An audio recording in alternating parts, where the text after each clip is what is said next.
There is an ethical issue here. Let me read you this quote from a spokesman from a pro-life charity Right to Life.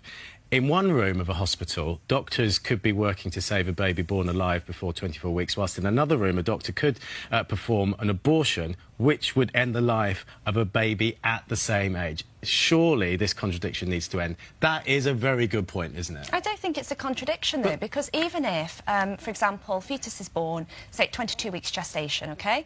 A parent then has the right to decide, does this child have life-saving treatment or not? Similarly, a woman has the right to decide, ethically, under ethical guidance, whether they want to abort a child at 22, 23 weeks. And what we know is that abortion is very rare from 20 to 24 weeks. It's only around 1% in England and Wales. Naomi, what do you make of that? Yeah, I mean, I do think we do need to be looking at these time limits. Some polling in 2017 found that 60% of the general population and 70% of women actually want to see the abortion limit reduced to 20 weeks. So there is clearly a desire amongst the general population to see this reduction.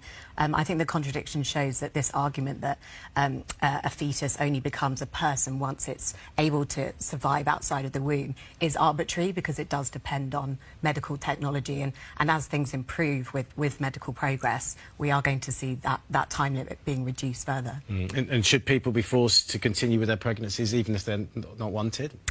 Yeah, the crux of the argument here really is whether a preborn baby actually is a person or not. And if it is a person, if it's a human being, then whether it has the equal right to life to everyone else, we would argue that it does. We would argue that both lives matter in a pregnancy, both the woman and the preborn baby. Actually,